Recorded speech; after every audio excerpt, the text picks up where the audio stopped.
Comme vous le savez certainement, j'habite en Suisse. Pour ceux qui ne le savent pas, maintenant vous le savez. Et nous sommes actuellement en plein hiver. Et quoi de mieux pour nous réchauffer d'attaquer les essentiels pour l'été. Alors dans cette vidéo, nous allons parcourir les différents accessoires et vêtements pour l'été. On va commencer par la tête et finir par les pieds.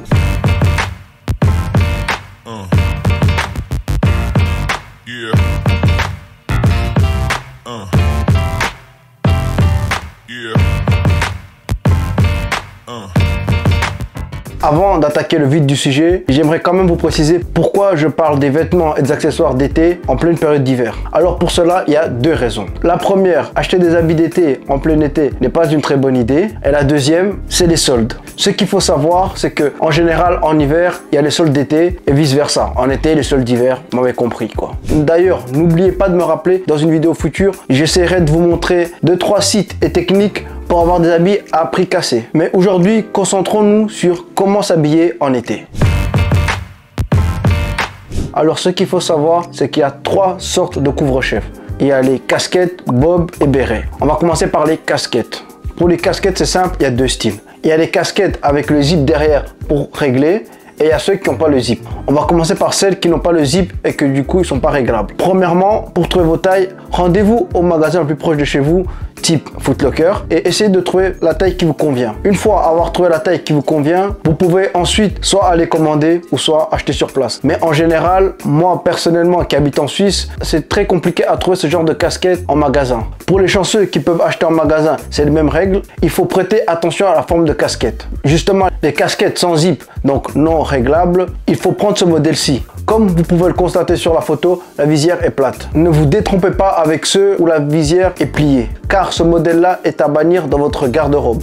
Maintenant que vous avez commandé ou acheté la casquette avec la visière plate, vous allez bien sûr pas laisser la casquette ainsi. Il va falloir plier légèrement la visière. Et les casquettes dites snapback avec le zip derrière, c'est tout le contraire. Va falloir cette fois-ci prendre des casquettes avec la visière pliée de base, car ceux avec la visière plate ne sont pas très belles. Maintenant, si vous voulez une petite astuce, même si ça me fait mal de vous le dire, car certainement je l'appliquerai cet été, pour les puristes, il y a des casquettes de la marque Tissa qui ont connu énormément de succès. Il y a de cela environ 10 ans. Mais comme on est plus malin que tout le monde, vu que c'est une tendance morte, moi personnellement je vous conseillerais d'acheter ces casquettes afin de paraître unique et original. Maintenant qu'on a parlé des casquettes, on va parler des bobs. Alors pour les bobs, il y a la marque Kangol qui fait d'excellents bobs. Maintenant, si vous prêtez attention, il y a 2 sortes. Il y a les bobs avec une forme ovale et il y a les bobs en forme plus carrée, on va dire. Pour ceux qui ont la forme ovale, si vous arrivez à le placer dans votre outfit, sachez que vous aurez un style original. Mais ce qu'il faut savoir, c'est que même les bobs, comme je vous ai dit, un peu plus carrés, en général, sont clairement pas encore au goût de tout le monde. Donc, en résumé, si vous voulez vraiment avoir un style vraiment unique, vous privilégiez le bob ovale. Et si vous voulez pas prendre trop de risques, prenez le bob en forme carrée. Il va très bien et vous ne risquez pas de croiser énormément de personnes avec. Parlons du 3e couvre-chef, le béret. Personnellement, je vais pas vous mentir et vous dire que je porte des bérets car j'en porte jamais. Mais cela dit, il y a 2 marques qui font des bérets de qualité. Il y a Lacoste et encore une fois la marque Kangol. Les bérets pour moi c'est comme les bobs à forme ovale. Vous aurez la chance de ne pas croiser énormément de gens avec. Et la deuxième petite astuce de la vidéo, la casquette Lacoste. Mais pas n'importe laquelle, celle-ci. Vous remarquez bien que le zip est en mode velcro.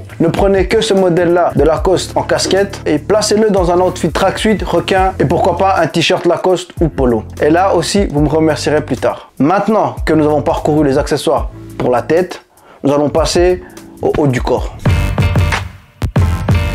On va commencer par le plus basique, les t-shirts. Alors ce qui est des t-shirts, on pourrait croire n'importe quel t-shirt noir ou blanc, mais pas du tout. Là aussi, il faut faire attention aux détails. Pour trouver un bon t-shirt, il y a 2 points importants. Même si en général, il y en a beaucoup plus, mais je ne vais pas m'étaler sur ce sujet, car sinon la vidéo va faire 30, 40, 50, 1 heure de temps. Alors quels sont les 2 points importants pour choisir son t-shirt? Premièrement, le col et deuxièmement, les manches. Comme vous pouvez constater typiquement sur mon t-shirt, il faut avoir le col assez haut au niveau du cou et que la manche arrive plus ou moins au creux du bras. En général, on appelle ça la coupe américaine. Et comme on est en été, pour ajouter un peu de vie à ton outfit, prenez des t-shirts avec des logos. Typiquement, la marque Babe fait des t-shirts assez qualitatifs avec les coupes que je vous ai énumérées précédemment. En gros, faites vos recherches car il y a tellement de t-shirts avec une bonne coupe. Il n'y a pas que Babe, il y en a plusieurs marques. mais tout en prenant compte des deux points importants. Maintenant, je ne pouvais pas parler des t-shirts sans aborder, bien sûr, des incontournables t-shirts de grandes maisons de luxe, type Balenciaga, Christian Dior, Prada, etc. Alors, ce que je vais vous dire ne va certainement pas plaire à tout le monde. Mon avis sur ces t-shirts est partagé, car d'une part, la forme et la qualité de ces t-shirts est généralement bonne, même si elle ne vaut pas le prix, car entre nous, on sait très bien qu'on achète plutôt la marque que la qualité.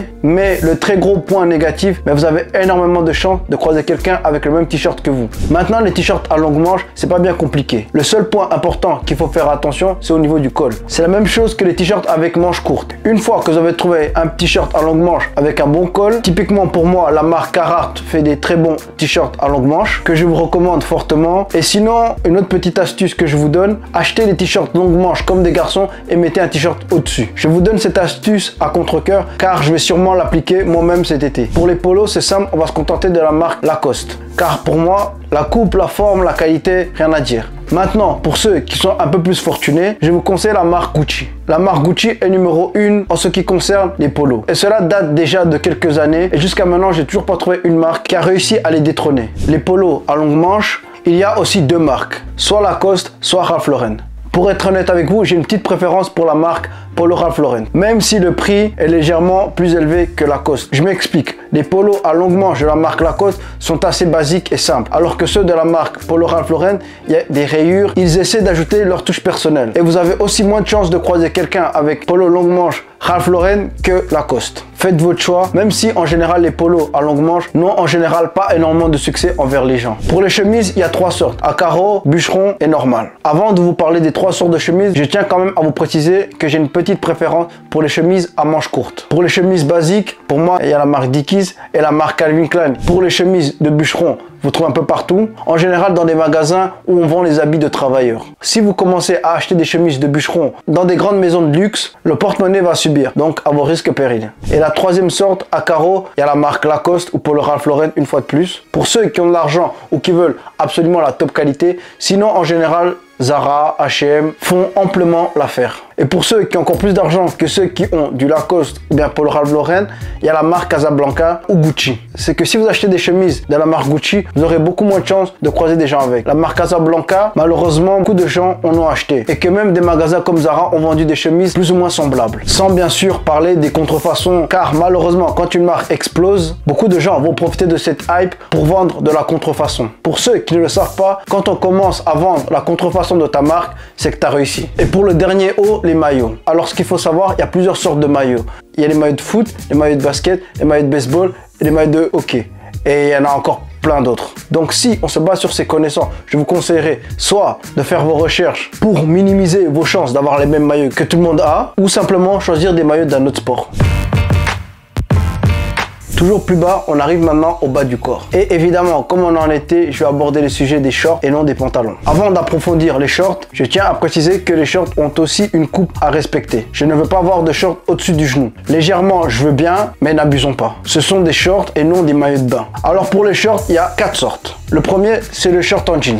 Pour le short en jeans, je vous conseille la marque Levi's, qui font des shorts qualitatifs, mais qui ont tendance à faire des shorts trop courts. Sinon, c'est une marque assez fiable et qualitative. Deuxièmement, les shorts simples. Pour cela, il y a la marque Dickies. Et oui, Dickies fait encore un sans faute. Niveau qualité, rien à dire. C'est pour moi les shorts les plus solides et les plus qualitatifs. Ensuite, pour les shorts un peu plus classe, vous allez sur internet, vous tapez shorts chino et en général, vous allez tomber sur plusieurs. Mais faites attention car sur internet, la plupart de ces shorts chino, comme vous pouvez le constater, sont taillés très haut. Donc, regardez bien et faites attention. Pour les trouver typiquement pas très cher, il y a Zara. Après, j'ai pas encore réellement approfondi et trouvé un short que je pourrais vous conseiller. Et pour les shorts avec plusieurs poches, il y a la marque Carhartt. Ils font de très bons shorts, j'en ai moi-même plusieurs et je peux vous confirmer que la qualité et la coupe est parfaite. Pour les passionnés, ils ont les shorts de toutes les couleurs et même en couleur militaire. Et on descend encore un petit peu et on arrive au niveau des chaussettes. Ce qui est des chaussettes, c'est sans surprise deux types. Soit les chaussettes hautes ou soit les chaussettes courtes. Ce qui est des chaussettes hautes, je vous conseille les grandes maisons de luxe qui sont généralement plus belles que les chaussettes classiques qu'on peut trouver dans n'importe quel magasin. Pour les maisons de luxe, actuellement, je recommande 3 marques. Pour moi, Gucci, Burberry et Prada. D'après ma petite expérience dans le domaine des chaussettes, je trouve que c'est les seules marques qui arrivent à se démarquer. Mais néanmoins, je vous promets de faire des recherches approfondies et de vous donner plus de marques à l'avenir. Ce qui est des chaussettes courtes, c'est très simple. Il va falloir prendre des chaussettes ballerines. Je sais pas réellement si on appelle ça comme ça, qui sont assez camouflées et qui ne ressortent pas de la chaussure. Car s'il y a bien un détail qui peut tuer votre outfit, c'est les petites chaussettes qui ressortent des chaussures. Je suis conscient que pas tout le monde a le mental de passer le cap et d'acheter ces chaussettes, surtout au moment où il faut les assumer quand on arrive chez quelqu'un et qu'il faut enlever les chaussures. Maintenant, on arrive au dernier essentiel qui est les chaussures. Ce qui concerne les chaussures, c'est simple. On s'imagine toujours qu'on a un short et pas un pantalon. Donc, je vais m'adresser surtout aux personnes qui ont des grandes pointures. Quand je parle de grosses pointures, je parle des pointures au-dessus de 45. Évitez d'acheter des chaussures trop épaisses. Parce que ce qu'il faut savoir, c'est que le 45, c'est déjà un grand pied. Pour les plus chanceux qui ont des petits pieds, c'est-à-dire en dessous de 40, en général, cette règle ne s'applique pas pour vous. Oui, je sais, le monde est injuste, mais c'est comme ça, c'est la vie. Ceux qui font du 45, ils sont bien contents d'être avantagés au niveau de la taille. Donc, il faut bien que la nature rééquilibre les choses. Et après, en général, évitez de mettre des chaussures taille haute, même s'il faut savoir faire la part des choses. Car il y a certains modèles que tu peux, d'autres un peu moins. Et par contre, pour l'été, laissez votre inspiration parler. C'est la saison où tu peux tester différentes chaussures sans forcément prendre en compte que le pantalon doit tomber sur la chaussure d'une certaine manière. Sachez que tout ce que je viens de vous citer, vous pourrez les porter cet été, l'année prochaine, dans 2 ans, 10 ans, 15 ans, 20 ans. Et pourquoi pas vos enfants aussi. Cela dit, sachez une chose, que l'été c'est la pire période pour quelqu'un qui veut avoir un beau style. Car on est limité au niveau de la chaleur. C'est t-shirt et shorts et chaussures. Si je peux vous donner une petite astuce, privilégiez énormément les accessoires. Maintenant qu'on arrive à la fin de cette vidéo, j'espère que vous m'enverrez des photos de vos outfits en été et qu'avec un peu de chance, j'ai pu aider quelques-uns. N'hésitez pas à m'envoyer vos plus beaux outfits sur Instagram et pourquoi pas faire un jour une vidéo où je juge vos outfits. Sur ce, j'espère que vous avez passé un bon moment avec moi et moi je vous dis peace, à bientôt.